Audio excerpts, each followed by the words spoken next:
So, what do you guys want to talk about?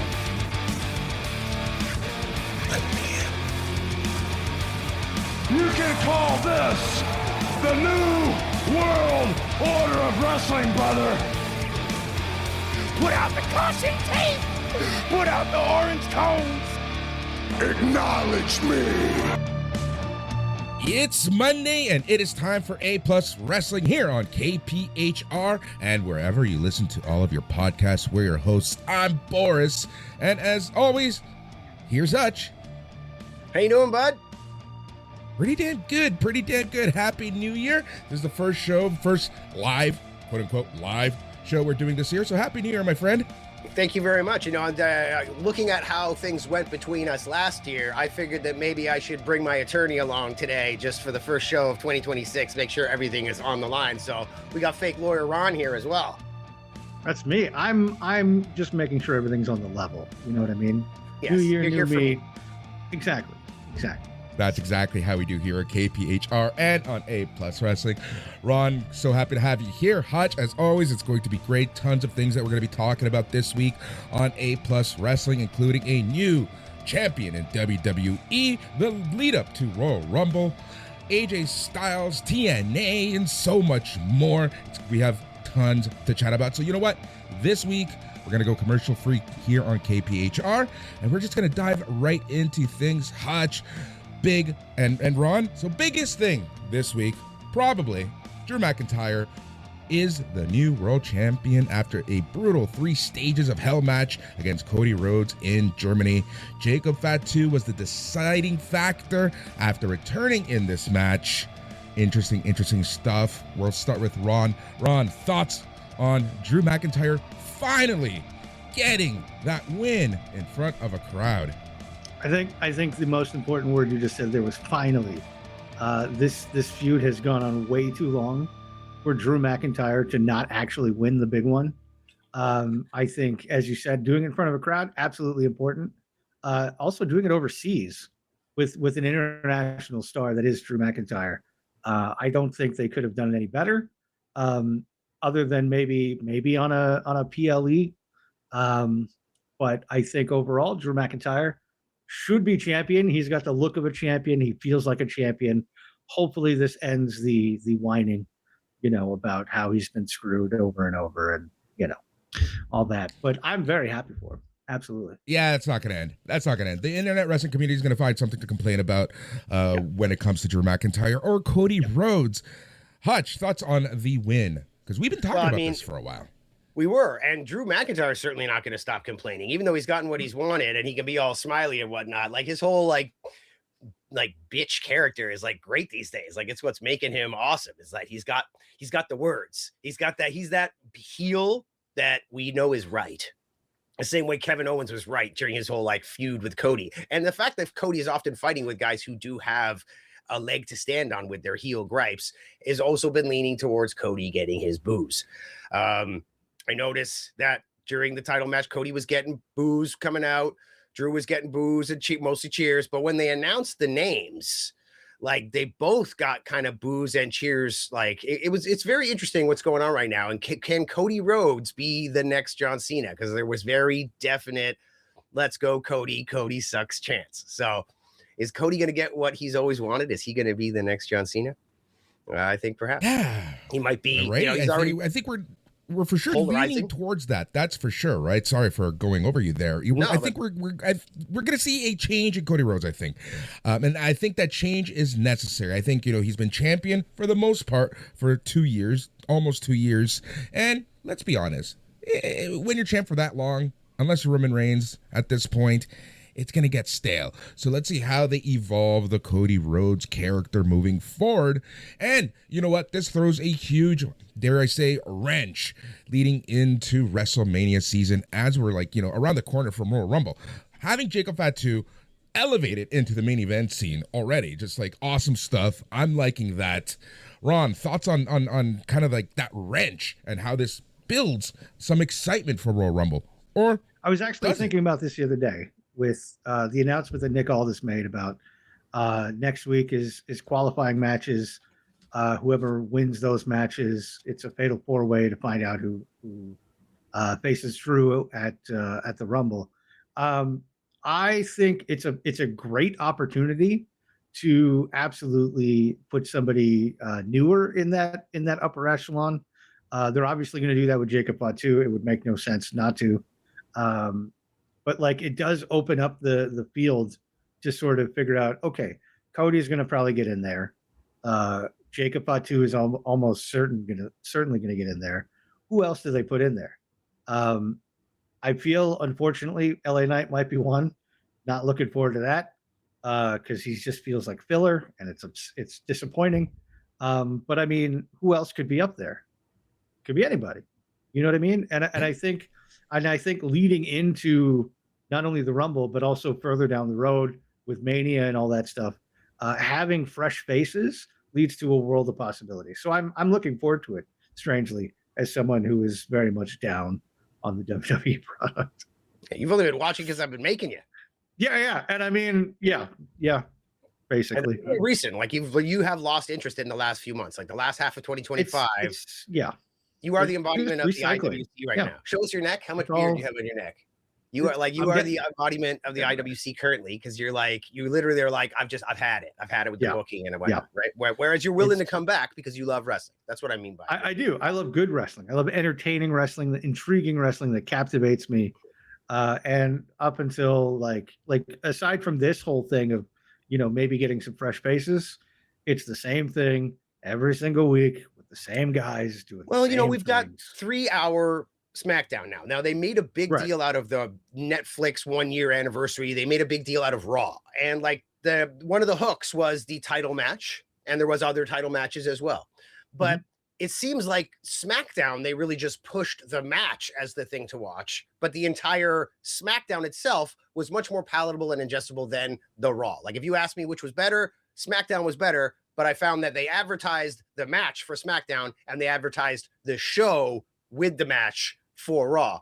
And as soon as the first 2 titles got switched on Raw, I knew that Punk wasn't going to lose. And but we'll stick with McIntyre and Cody right now. I hear they came up with that decision just a few hours before the show. They weren't totally set on who was going to win. I'm glad they went with McIntyre because, like you guys are saying, it gets a bit old with Cody. People are used to these Roman Reigns types reigns. Sorry, the Reigns. They think you need to have a long reign now for it to be important. But whereas AJ Styles and Dragon Lee just proved that not to be the case. If you are a fighting champion, you can have a short reign and have it be meaningful. Whereas in the same breath, if you're a 17-time world champion, you've now lost it 17 times. I would rather go the route that I think they're going to go with Punk here. They're going to keep that belt on Punk till Mania. They're going to have him have a good 4, 5, 6 month run. And then we might not see Punk with a belt, maybe even ever again in his career. I think Punk wants that run that's a run, not I won the title 5 times in the last 5 years. I don't think he's interested in that. I don't think I would be interested in that in his position. Exactly, absolutely. Something that Ron brought up, right? And this was the tournament that's happening on SmackDown. So what's happening on SmackDown starting this week on January the 16th, we're going to get 4 matches. And the winners of those 4 matches are going to face off at Saturday night's main event here in Montreal. And the winner of that match is going to face now Drew McIntyre for the championship. And these are the 4 matches. So, in the interest of bringing in new faces, shaking things up, making something feel fresh. This is what we're getting this Friday. We're getting Randy Orton versus The Miz, Matt Cardona versus Trick Williams, Damian Priest versus Solo Sikoa, and Sami Zayn versus Ilya Dragunov. Oh, see, that's way more exciting because I assumed that they would just put Cody and Jacob Fatu in there. But that's completely like a much more fresher lineup that those guys are going to be, in a fatal 4-way to be the number 1 contender. And I think you're going to be looking at, like, I don't know about Solo and Damian. I'm going to lean towards Solo, but I think the rest of the matches are pretty obvious here. You got Sammy going on, you're going to have Trick moving forward, and you're going to have Randy moving forward. And these guys, I think putting Trick in there is important. I don't think he's going on to the match, especially against a heel like Drew. Here's where I think my prediction for the last year or so, it might go out the window. I've been pushing for Sami Zayn to win the Rumble, especially since it's in Riyadh. It seemed like his time. But you got Mania the next year. And even though he came out saying I'm going to do it this year, I could see him winning his match, winning the 4-way, going on to be in the main event, like title match at Riyadh, thereby being able to push Sami Zayn, put him on posters, get people who are invested in him in Riyadh invested in the match, and he can still lose. I think Sami Zayn becoming jaded and like he's such an altruistic type guy. He believes in justice. So he could go the way of Drew McIntyre of like, I've been denied this justice. Like, you know, he can get angry and be, he can, like the way that Drew is correct and the way that Kevin was correct, Sami can be not right. He can be wrong, but be righteous because he's so used to being correct and righteous and the good guy who looks past the surface layer to, hey, don't you know how this is making people feel? You know, he's the more woke, if you were going to use a modern colloquialism of the wrestlers. So I can see that wokeism becoming like twisted, where he thinks he deserves it, but he doesn't. And then he can go on like a weird heel run leading into maybe a Mania win next year in Riyadh. So I think my initial Sami's going to win the Rumble might be out the window, but I do think he's going to come out winning this 4-way in the end run. And I think it's definitely going to be a showdown, like him and Trick. They're going to have that showdown. If either of them don't win, it'll probably be because of each other. But who knows? What do you guys think? Yeah, I'm kind of liking the way that you're thinking, because I too was on the same boat. Sami's gonna win. But you know, with next year's WrestleMania being in Saudi Arabia, I can see that being the time for Sami to get that win. And I think with Sami Zayn, it just makes the most sense because he's always been that underdog type character. You know, we can use that in air quotes if we want. So it would kind of make sense for him to, you know, lose and maybe get that heel run in and, you know, twists and turns leading into him finishing his story at next year's WrestleMania. I think that honestly makes the most sense for that. What's interesting though is that, you know, a lot of people were thinking Randy Orton was going to turn on Cody, you know, leading into Royal Rumble. So this is what I mean. Like I kind of like the freshness of what's happening on SmackDown right now. It's really throwing like right now, like who's going to win the Royal Rumble, and like who. You know, it's the fact that both Jacob Fatu and Cody aren't even in this tournament. You know, are they going to have their own program? What's Cody going to do for WrestleMania, right? There's so many cool questions. It's actually refreshing to see things being shaken up this way on SmackDown. It is Ron, weird when they that? put...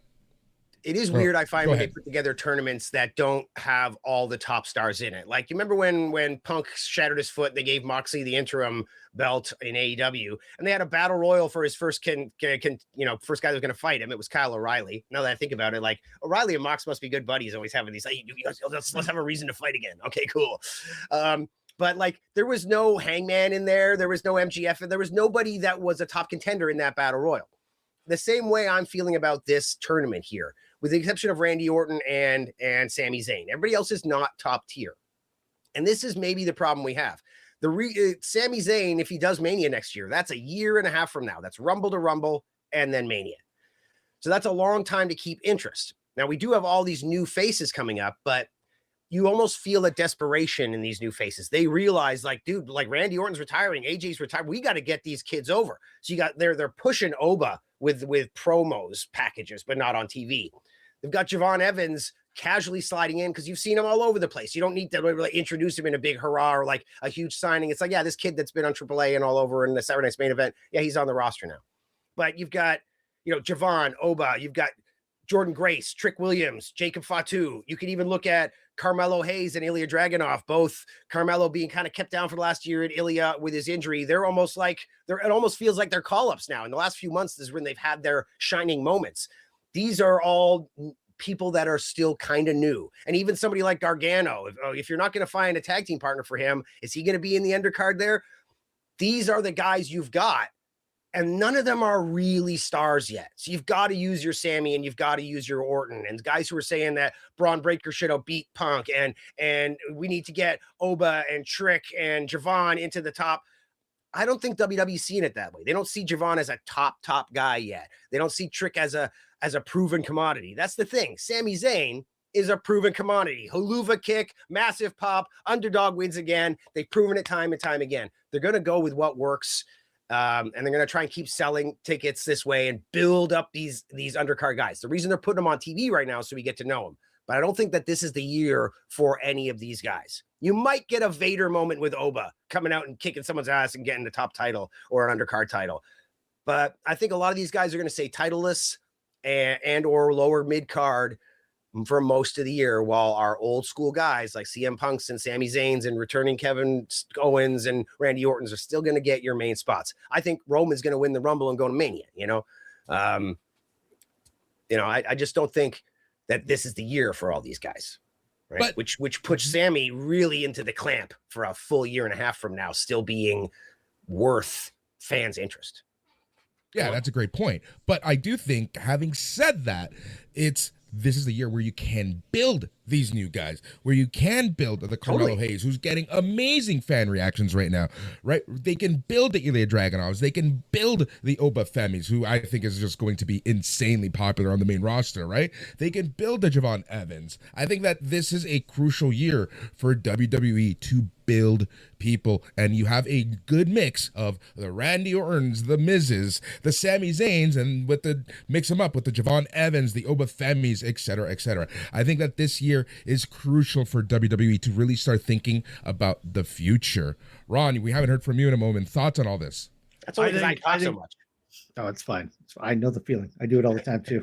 I think not only is it crucial, but I think it's mandatory. I think you don't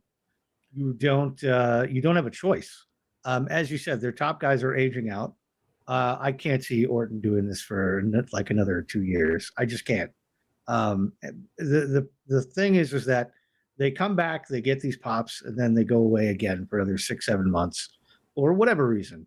Like Randy Orton disappeared, and then now he's back, and it's like great, but they need to be putting these guys in a position to not only help showcase the newer guys, but as you said, you need to build up the identity of the worth, the emotional investment into why I'm watching guys like Javon Evans. He's not exactly the most built guy. I think he's in excellent shape, but he's a very skinny dude. You know what I mean? Putting like let's say the world heavyweight title on him. Can he wrap that around him? Do you think? It looks like it would fall. Well, he's very tall. And one thing I've learned about meeting wrestlers, I don't think they wear wrestlers in real life. They're always thicker than you think or shorter than you think. So he's probably a little thicker than you think. But they certainly need to build up that equity into why I need to watch these guys, why I think they have a shot of winning. Or else then you end up with an LA Knight situation again, where it's like, oh, they're putting Javon Evans in there again? Great. He's just going to. And you also don't want like a Mary Sue type thing. You don't want the Trick Williamses coming in and winning titles right away and losing the chase, losing the confidence. But putting him in there with a guy like Randy, so you can see that he's got a similar stature and build. He's got whacking the mic out of his hand, and I just screwed up. And it's like, don't worry, kid, let's keep going. Like that kind of those mistakes.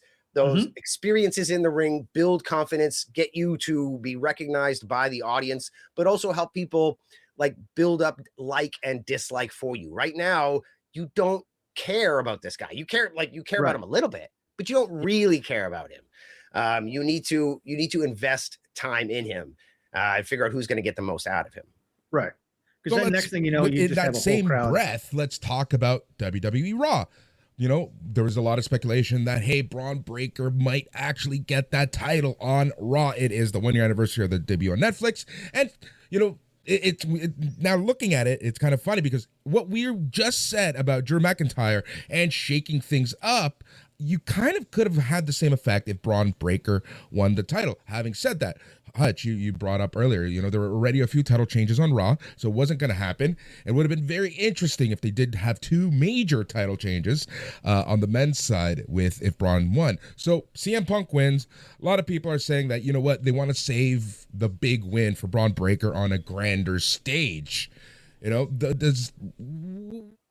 you think is going to happen with Braun Breaker moving forward at this point? I don't know. I'd like them to stop talking about him as being the future of WWE. It's putting a lot. It's. I don't know. When you put something. Look at what happened with Drew. Look at what happened with Drew McIntyre. His original. Yeah, he was Vince McMahon's chosen one, right? It took a long time for him to get over that stigma and climb back up. I don't think Braun's Austin quite, Theory. Look at quite what's ready happened yet. with Austin Theory. Yep, you know. And there's another thing right there. Like Theory could be a big star in the future.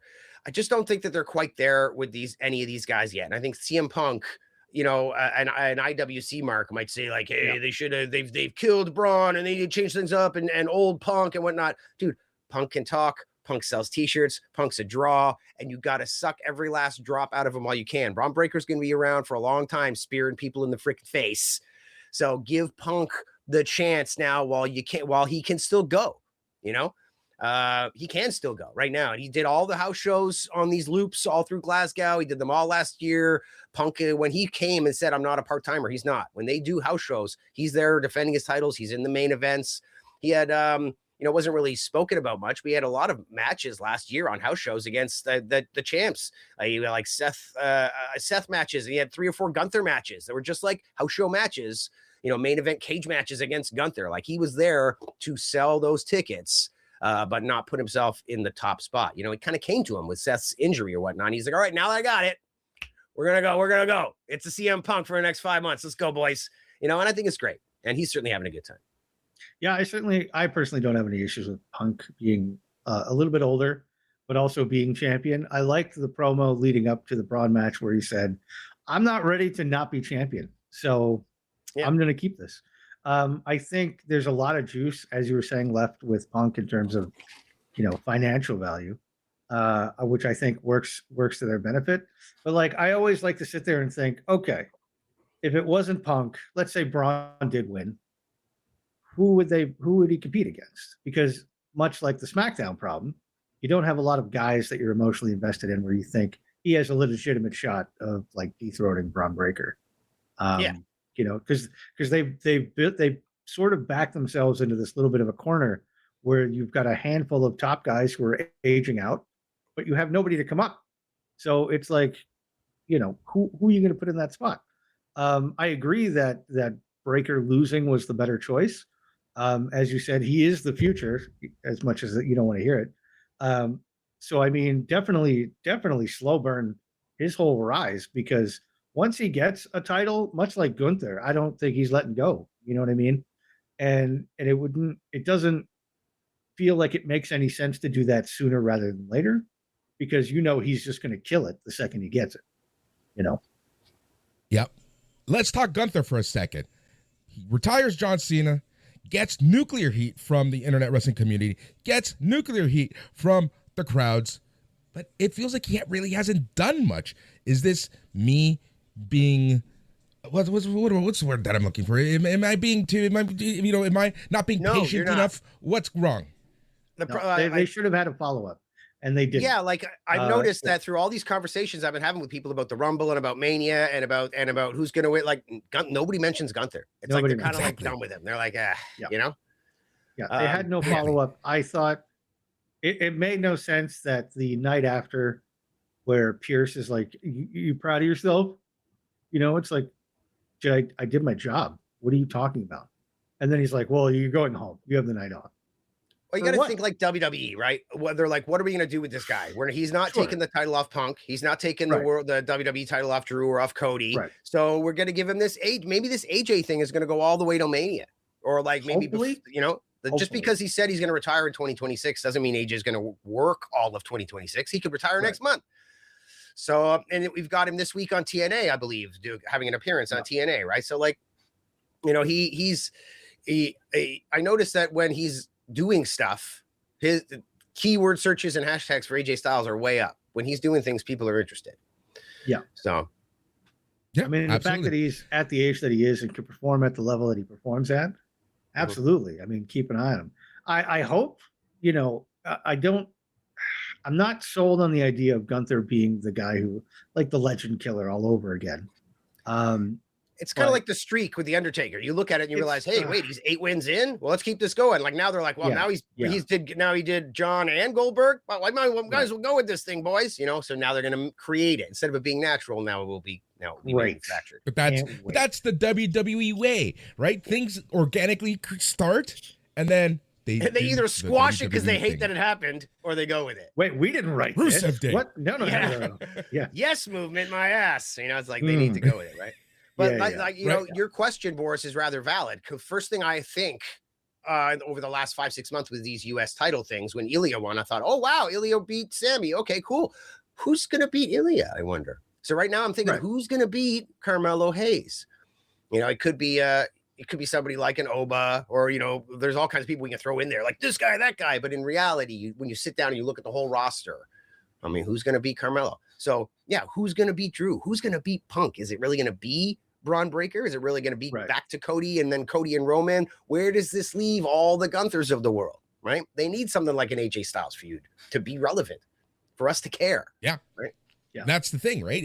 I kind of feel like Gunther's because he's not feuding with Punk, they just don't know what to do with him. But I really do hope, like, he's got all this momentum, he's got all this heat, he's got all this everything, and they're really wasting him at this point. And it's almost maddening for me because he's so good, great talker, great in the ring, biggest heel. He could be your biggest heel in the company, and he technically is, I guess. But yeah, it seems cheesy though, like calling John Cena a bitch and all this stuff over and over. Like, what about real heat? Like, real heat would be scheduling AJ Styles' final match, but then like breaking his leg backstage. So guess what? You don't ever get to see him again. Like, what the hell? That's right. No retirement match for AJ. I'm sick of it. I was sick of it. That's how you get heat. Like, son of a bitch, I don't get to see AJ's last match. Like this whole I beat AJ Styles. He's a bitch now too. It's only going to get you so far because A, wrestling's fake. B, social media is everywhere. Wrestling, what? It's fake? You know, it's just none of the things that made these angles powerful in the past.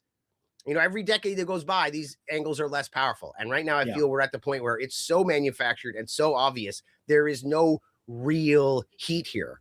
You know, calling John Cena a bitch when you know it was all scripted to be this way. He didn't really do anything. Right. Yeah. Yeah. But my problem is they take something that sounds good and then they're like, oh, you're going to say that all the time now. That's your new catchphrase. John Cena's a bitch. John Cena's a bitch. Tapped out like a bitch. Like a bitch this, like a bitch that. Everything is like a bitch. But like, why? Why do you have to keep saying it? You know what I mean? Did John Cena tap out? It really works in wrestling. By calling him a bitch? Absolutely. But you need to keep. I think they made it a T-shirt or something. Yes, they have. There's a Gunther bitch shirt now. Why? The thing is in life, when you hit something, when you have a viral moment, as it would be called in the modern vernacular, you have to go with it. So like one of my very first time I ever sat down for wrestling commentary ever. We're talking February 2010. Was doing a wrestling show. I'm the commentator, and I'm like, it was a battle royal for the main event. So there was like 30 guys coming out, or 20 guys. It was like a rumble style. Half these guys never even heard of him. So one guy comes out, I was just like, who's this guy? And they say, he's this is his name. And I was like, oh, what's his deal? They're like, he's just like a local guy. And I just was like, here comes local favorite Jimmy Gaff. And after the show, the promoter came up. He was like, that's his from now on.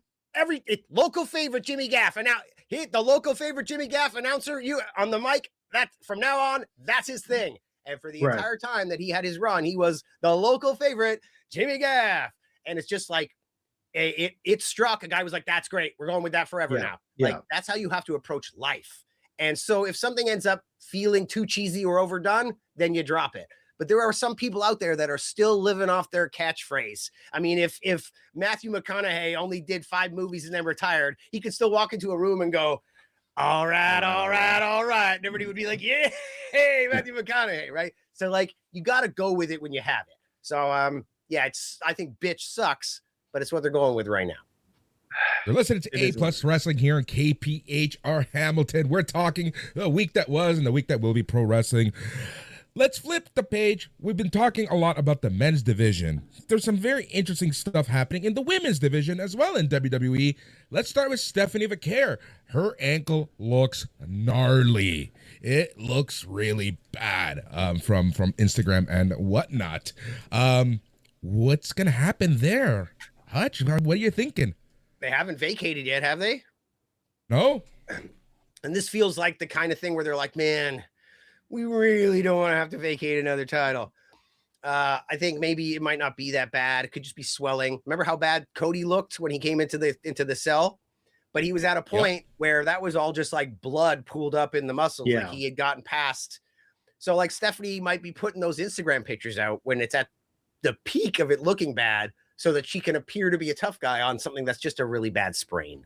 Like a cortisol shot and some painkillers, and she could probably make it through a 20-minute three-way match where she's only working for 5 minutes total. But they can make it look like, oh, what a warrior. Did you see her ankle? Like, everything's a work, guys. So even that ankle could be hey, ChatGPT, take this picture of my ankle and make it look worse. Thanks. Post that, right? Who knows? Yeah, I'm sure there's a lot of ice and elevation when nobody's looking. It's not like they're just going to keep her on the road the whole time. So, I mean, there's lots of downtime for rehab and all that kind of stuff, the healing. As you said, I'm sure they don't want to vacate it again because, I mean, they've vacated it how many times now due to injury? Right. Exactly. So, I mean, these are women, and they work at a high rate now. This isn't the Divas era. Yeah. Which I love. Twitch fiber bone density. It's not surprising that women sometimes get hurt a little more. Sure. So here's my takeaway from all of this. This puts Raquel Rodriguez in a great position. She's the one who took out Vaquer. She's been getting this, she's just been improving so freaking much month over month. Basically, the only positive thing that Nash has ever done in the wrestling business over the past 20 years is tell certain people to, like Raquel Rodriguez, act big, and look at what she's doing. I think this is time for Raquel Rodriguez to really, really, really step up, and I really do believe that if Stephanie Vaquer is injured and they really don't want to vacate it, have her annihilate and just destroy Vaquer, and give the title to her, and let's see what happens. That could really open the door with the whole Liv Morgan storyline that will eventually Liv's gonna be happen big at this some year. point. She's my pick to win the women's rumbles. Liv, go on, Ron. You got something? Yeah, she's my pick for everything. I think I'm in love with Liv Morgan, and I think we would have a life together. I think. I was never that sold on her. I knew she had talent. I liked her her little football gimmick at the beginning. But not only has she grown on me in the last year, she's making parts of me grow too. She's like the way she is in the ring, her look, her style, her swagger, the way she moves her hips and stuff. Like, she's confident. She's got it all. And that's what I'm into the crazy eyes. I'm into the crazy eyes, but that's just that's my same thing. here. But I think, but as you were saying, she from day one to now, she has improved so much. She is so much fun to watch. Yeah, she doesn't look like one of the most. She doesn't look out of place. She looks very confident in everything that she does, which I think only helps the whole presentation of everything. So I mean, yeah, I'm excited to see where that goes. If she wins the Rumble, I'm 100% down. I'm not sure if she'll win. I think she's like the big heel that gets the shot and beats the champion, and you're like, oh my God, the champion lost. She's not the one that gets the pop for winning the Rumble. It's Liv that gets the pop for winning the Rumble and then wins the title and then loses to the big heel, and you're like, oh my God, and now they've got a program. Right. But maybe you're right. I do like the idea of Raquel just destroying Vaquer if she's injured, and then going on a nice little monster heel run. Because again, if you're a champion and you're a bigger person and you work heel, destroy everybody. You know what I mean? Because why not? Because then when you do get your comeuppance by whomever, then it certainly looks a lot more impressive than, oh, you beat Raquel. She's inexperienced. Good job. You know what I mean? Yeah. So you had said before, I think it works. About presentation, to combine that with Boris talking about Nash. Before, she used to show us that she was big. Remember, she used to be the chick that showed her back. It was always, she was the back. She would always do that thing. That was her whole thing was, oh, the one who shows her back. Yeah, she's got a big back. She used to show us how big she was. She doesn't do that anymore because now she shows us in the ring how big she is. Yeah, she's not just saying like, I'm big. She's showing us that she's big. I think you can do both, but I think it's more of a metaphor. I'm saying like around the time that she stopped doing this stupid thing was around the time she became a serious force to be reckoned with. Right. Right. So in that same breath, Becky Lynch recaptures the women's IC title from Maxine Dupree. Was that a wasted run? What are your thoughts, Ron? I don't think it's a wasted run at all. I think Maxine gets a little bit of a taste of what it's like to be a champion and the grind that goes with that. I think it gives her, motivation to get back to that level, because, it takes a lot of work to get there. You can't just fall into it and be like, well, I'm okay in the ring. It's fine. You know what I mean? And then you just squeak by. I think if anything, it would give her a renewed sense of purpose that she needs to really put in the effort if she wants to maintain that higher level. I think working with somebody like Becky is a great move because Becky understands obviously being the man of the work that it takes to be at that level and stay there. So I'm hoping I'd like to see Maxine back there again for sure. Whether they just take her off TV, cool her down a little bit, but if she still has that grind and that mentality of this is where I want to be, this is where I need to be, I think that only benefits the women's division as a whole. Yeah, I think it was a perfect little run. Like Yeah. Becky, you can hot potato with Becky back and forth. Like it's fine. She's great on the mic. Yeah. A lot of undercard titles moving around in this last week, all over the place.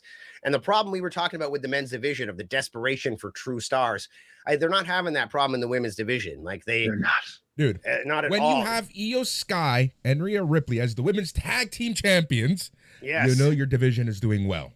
And so much concentration on that division in particular, and in all these women, to the point that I don't think Blake Monroe's getting called up anytime soon. It was Meltzer who put out this week that they've got plans for her for Stand and Deliver. Stand and Deliver's a WrestleMania weekend event.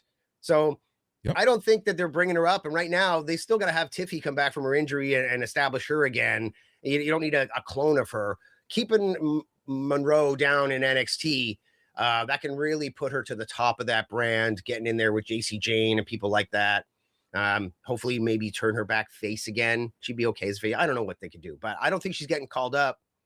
I wasn't even sure if they were going to call up Jordan Grace, but that's another story. Shocked and happy that they called her up, and I love the fact that Jade Cargill is already bullying her on SmackDown. Like you already have her as an established person with Jade Cargill in the mix. I kind of like that for Jordan Grace. The women's division right now it's honestly so much fun to watch in WWE and AEW, to be honest. Yeah, I'm thinking They they probably certainly have a lot more talent. Yeah. Both of those two ladies look amazing, right? So they want the two superhero looking broads in there. But I think they're also looking at who can get the most out of Jade. Now, Jordan Grace has the strength to keep up with someone like her. And I don't mean like for us fans. I mean for actual footwork and technical work in the ring. Jade has just injured B-Fab and Michin in the last little while. They want somebody in there that's got muscle mass, that can take the moves, that can deliver moves, but also not so much the case with Michin, who did a lot of indie work. But there are a lot of girls on the NXT roster and on the WWE roster that have either been with WWE for ages or are new to the business in general. Jordan Grace has worked the indies. She has been in there with the shittest of the shit workers that have only had 2 weeks of training in the middle of Ohio in some buttfuck nowhere barn, all the way to like TNA and like WrestleCon main events against Mickie James when not Mickie James, but when Jordan Grace is only like 3-4 years into her career and still kind of, stout everywhere before she started becoming a bodybuilder. She's been through the ringer.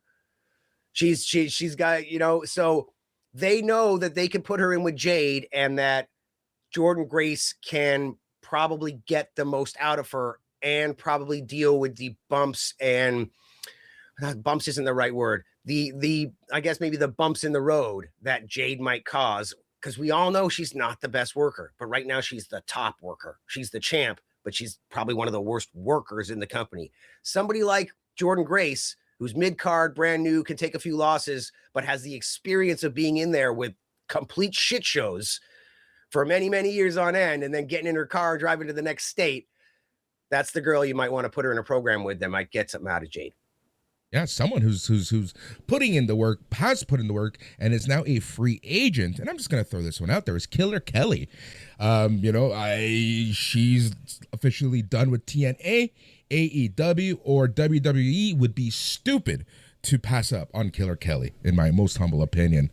This whole TNA WWE thing is weird.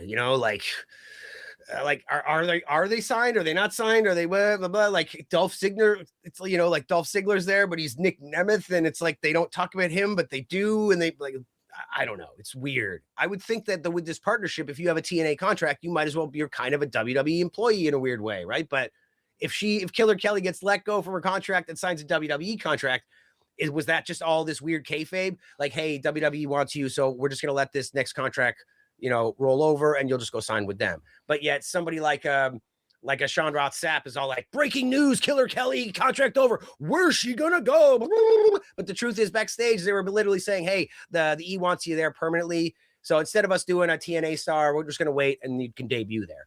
Whereas somebody like Keanu James here, you can be a TNA star that's now on NXT. We'll go with that. You know what I mean?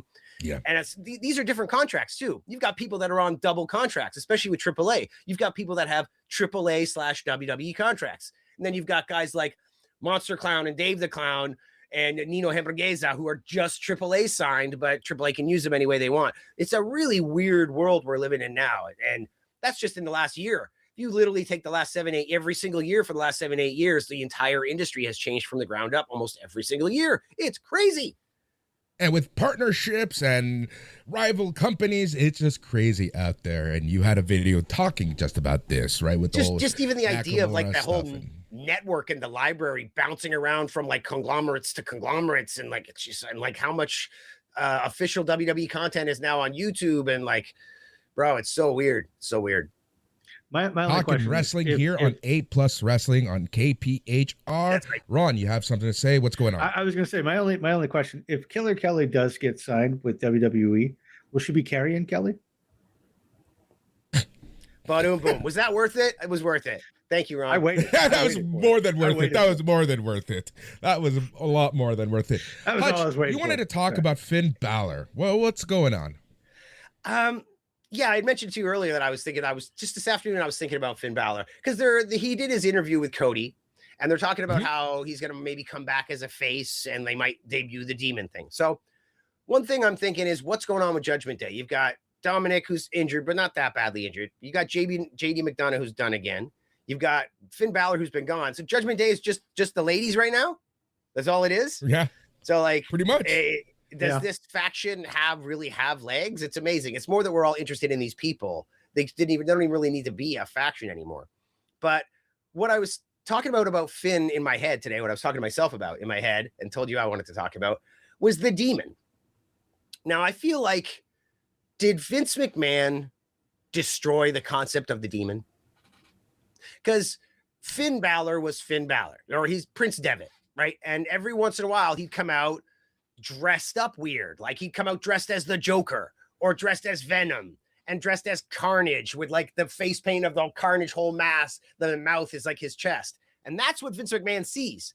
And he doesn't know what the hell Carnage is. He's just like, that's great. I like this look. And then so they co-opt it and turn it into the demon and then make it like a separate personality for him. And all this like cheesy Vince McMahon, I don't get it, but I'm a super creative guy. So I'm going to go like, as somebody that does this, I'm the guy who's going to be 70 years old with great ideas. And everybody's like, oh my God, this freaking old man is so out of touch.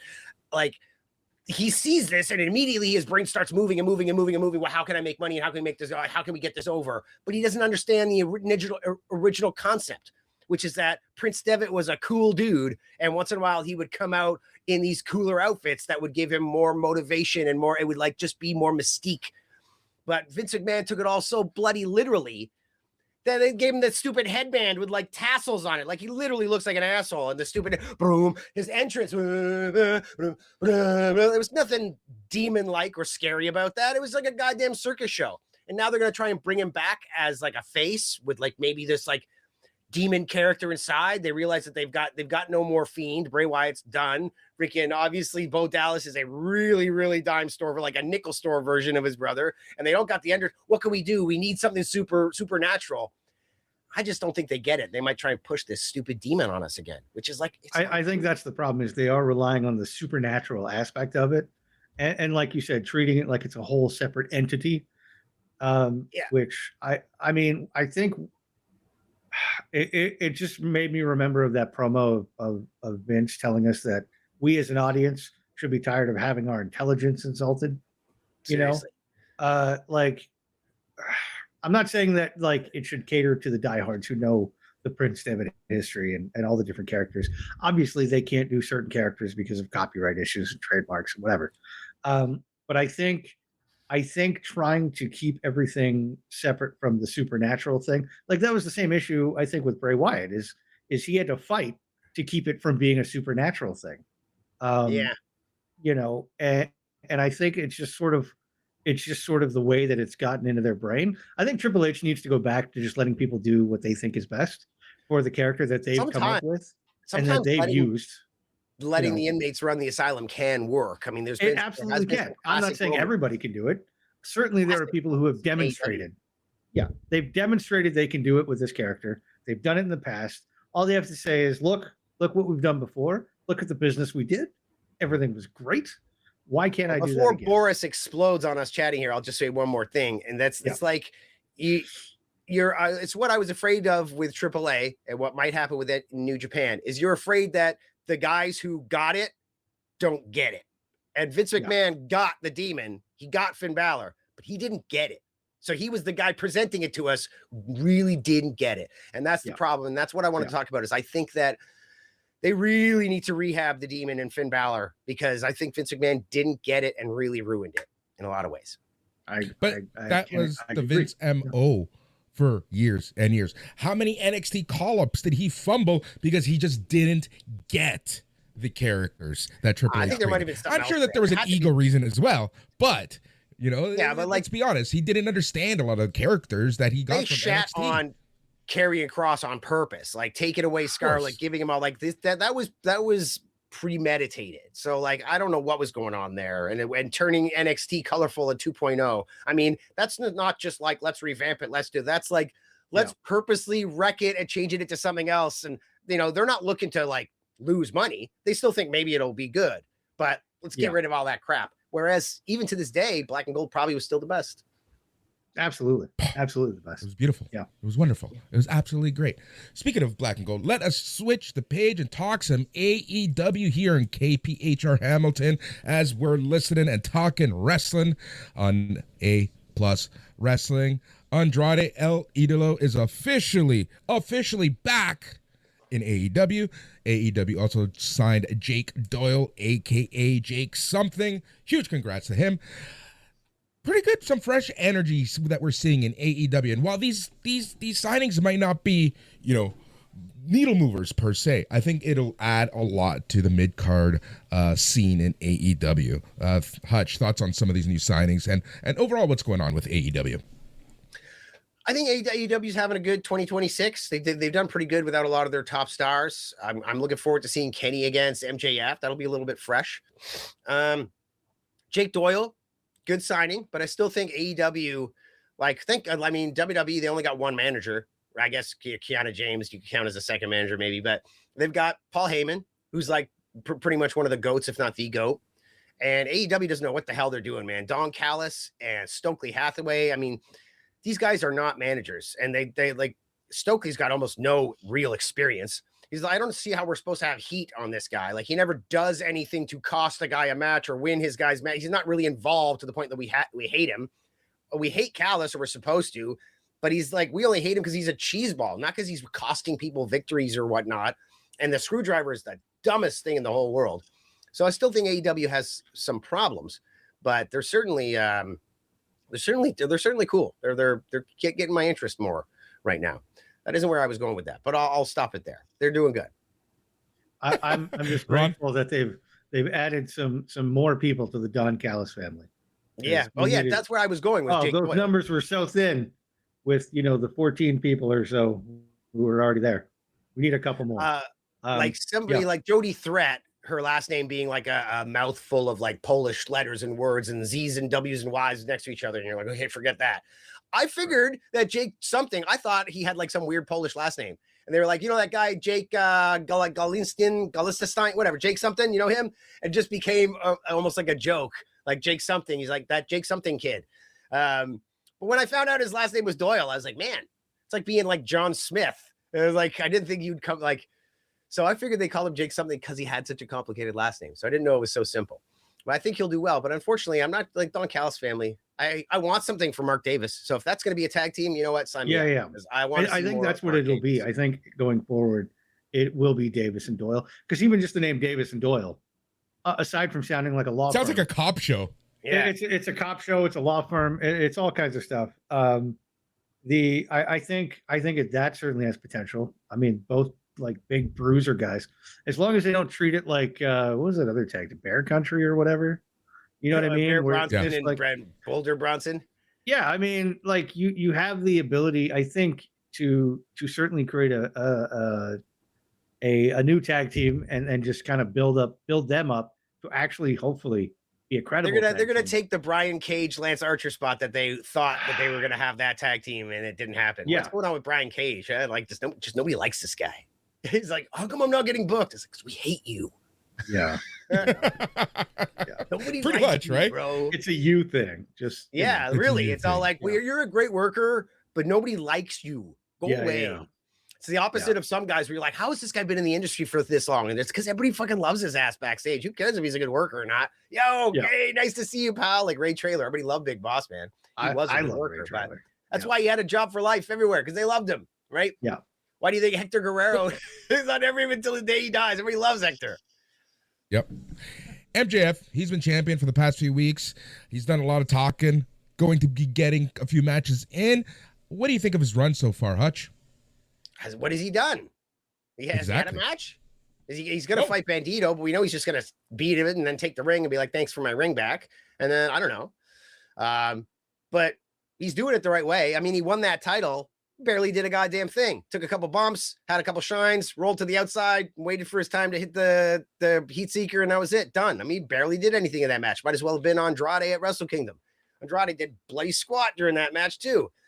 So, yeah, I don't know. I don't have much to say about MJF's run. I'm hoping that they don't screw this up this year. I'm hoping that the title scene in AEW doesn't become like some weird contrived thing. But we had enough of that with Moxley. The issue I have with it, and I love MJF, is who it's the same as the WWE discussion. Who is in a position to take that from him? Because it's not Bandito. You know what I mean? It almost is like the build up to World's End with, okay, well, you've got now the best promo guy in the company by a mile at the top, just breaking down everybody that he gets in the ring with. Who's going to be at that level where you think, oh, okay, they have a shot? I don't think feeding guys like Bandito to him is going to necessarily help the run, because you're not going to have like epic promo battles between, MJF and Bandito or anything like that. I did like on Dynamite that they brought John Cruz in it and added that little bit to it, even though I don't think that's obviously going to be a long-term thing. But I don't know. I don't see long-term where that's going to go. You know what I mean? So, yeah, that's my thing, right? Because a lot of people, every conversation I have, anytime I'm with the Poison Rana guys, we always talk about AEW, and something that I talked with them about last time when we were watching Dynamite was All In. All In is back in London. A lot of people are thinking that Will Ospreay is going to get that championship in London later on this year. Number one, will he be back? We'll see. But how do you get from MJF to that point? Is he still going to be champion? Are we going to see Carl Fletcher versus Will Ospreay? What are you thinking was going to be in the books for 2026 and AEW? Hutch, we'll start with you. I mean, they could go a million different directions, but MJF, London, I was in the main event last time, champ. It's gonna happen again. You think it's your city, Will Ospreay, just because you were born here? I've proven that it's my town by being in the main event last time and being in the main event again now. Look, who wonder whose town London is. Looks like MJF territory to me, pal. Like they could easily go with something like that. I mean, again, that's if Ospreay comes back. You know what I mean? And well, he's not gonna not come back. Well, I mean, he was already on New Japan saying, I'm coming back. Getting everybody pissed at him for a reason to kick his ass. That's what we don't need coming back like you're going to save us. It's a reason for them all to turn heel on him. But, I mean, he's not going to not come back.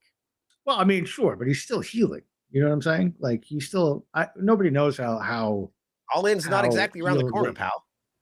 Well, it's also true. August. True. I don't know the calendar. I don't know what the He had day a major is. neck injury, man. Yeah. It doesn't matter. It's like it's like 8 months from now.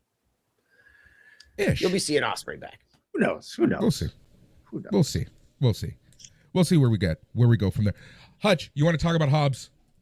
Oh, well, Hobbs and like Private Party. Like these are guys who WWE has their eyes on. Supposedly WWE really, really has their eyes on Hobbs. They've made it fairly known that they're not really looking at AEW guys. They're not looking to steal from AEW.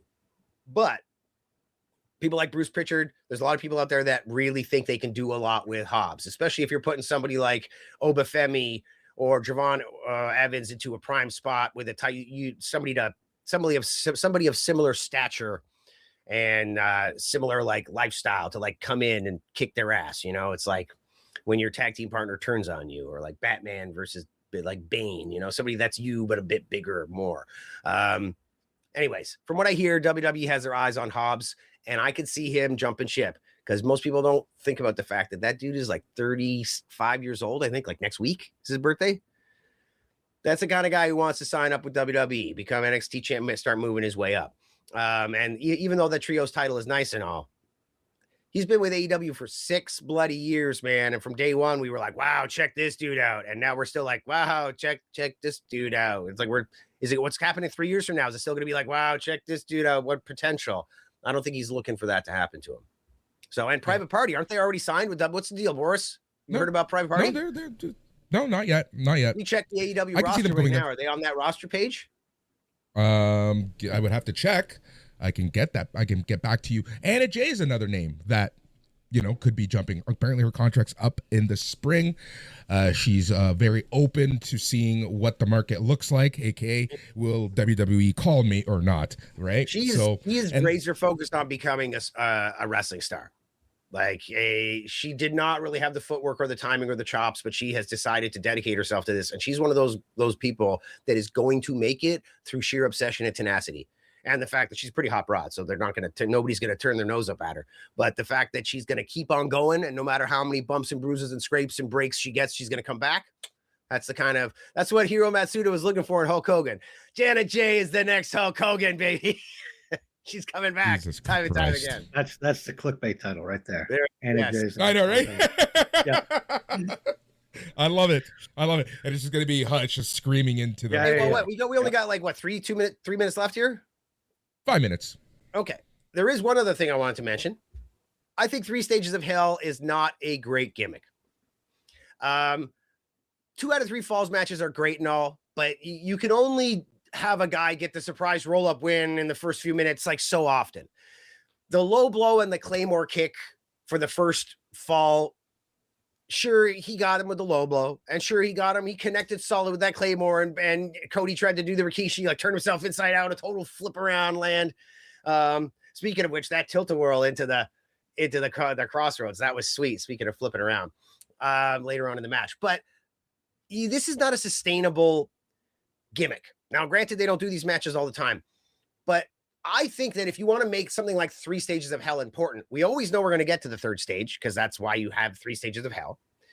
The fact that it goes in this format most of the time, or like, you know, low stakes match, middle stakes match, high stakes match, it doesn't lean to when you have a 2 out of 3 falls match, you can have your first fall be like 20 minutes and then the other falls come closer together. You see a lot of classic 2 out of 3 falls matches where that kind of stuff happens and that's what happens when you play a video game. Your first fall is quite a bit, and then you get the first fall and they have your meter go up a little bit, like just as a token things, but the second fall usually isn't that long because your character's already beat up.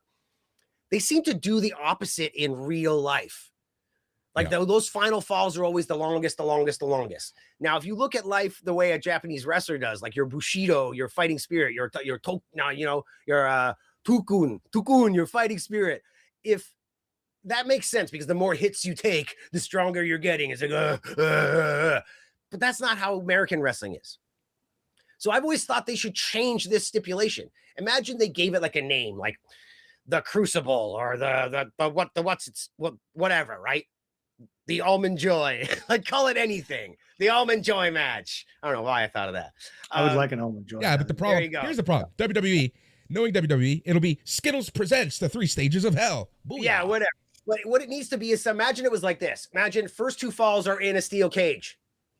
So that first fall can go as long as you want. First fall, steel cage match. If you escape the cage, you're automatically disqualified. You have to stay in the cage. Boom. So 20 minutes in, 25 minutes in, finally one guy gets a pin. Oh my God, second fall, still in the steel cage, but now you have the escape option. So boom, boom, boom, they fight. Second guy gets a fall, no escape, no nothing. But now, like if you want to call the match like the proving grounds or the minefield or something. So now for the third fall, the cage rises. And now they've been let out of their cage. And now it's pinfalls count anywhere for the final fall. And if it happens 5 minutes later out in the audience from a power bomb off a freaking concrete thing onto another concrete thing, then it makes more sense. But this whole like singles match where you get beaten quick and now now we're beating each other with chairs, but you're kicking out of the move I just gave you. And now on the third match, we're going for 20 minutes because, just like the Braun Breaker match, you thought it was going to end and it didn't. You were thinking, this is kind of lame. This match isn't great. And then 20 minutes later, you're like, it's still going. Now it's great. Like that's how that Punk Braun match became good because it was so long. It kept going. But with these 3 stages of hell matches, unless you're going to squish them all together at the end, it's kind of lame. Somebody's always taking a pin when they shouldn't take a pin. So I think you need to switch it up. I'm never a fan of, three best of 3. I love it. Look, in theory, I love them. I just feel that they're weirdly booked, right? Because look, if I'm a wrestler and I get that first pin, I get fucking pissed off if I end up losing twice. I know that's the whole point of it. But like the other thing is when the first pin happens in 30 seconds, sometimes 5 minutes, you're telling me if this was a regular match, that would have been over. That's it. Right? That's my issue with the best of 3 matches. The only because it happens too often. Like, let's just say you and I had in a calendar month, we had 3 or 4 best 2 out of 3 falls match. If in one of them, the heel who comes in, I'm going to kick your ass, I'm going to this and that, blah, blah, gets rolled up quickly in the first fall and the fans pop and the babyface is like, and he's like, right now you've got your heel battling back from underneath. It's an interesting dynamic. They do it often, but you can't have that happen all the time. And at least that is an angle. Having a 8-minute match with the champ and then beating him with your finisher and then having 2 more 20-minute matches after that, that's where it gets stupid. Like you need to flip the stipulations. I think with the idea I was saying, like 2 matches in a steel cage and then bring up the steel cage, and it almost seems like you're changing the environment for them as opposed to putting them into this steel cage. Like literally the steel cage is the final pin stipulation after a pinfall count anywhere. Well, God, in a perfect world, they'd be out in freaking the streets out front the venue getting the pinfall. The one lame thing about WWE's style last man standing or pinfall count anywhere is they often stick around the ring and come back to the ring. They don't go too far. They might go into the back to the loading area and hit each other on the freaking garage door a few times and then come back. It's not like Hardcore Holly and Al Snow dumping each other in the freaking river and stuff. Like we need that kind of stuff. Only if you're pinning a guy out on the freaking highway, you now got to get all the way back to the arena and get inside a steel cage.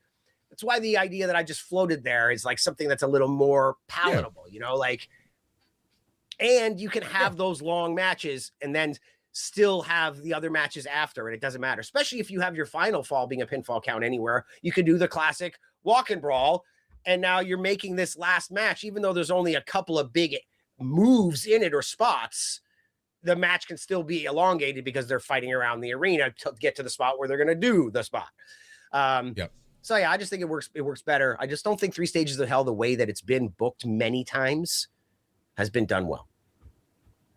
Agreed. And with that said, the hour is up. It is time for us to go off the air here on KPHR. Hutch, where can we find all your wonderful work?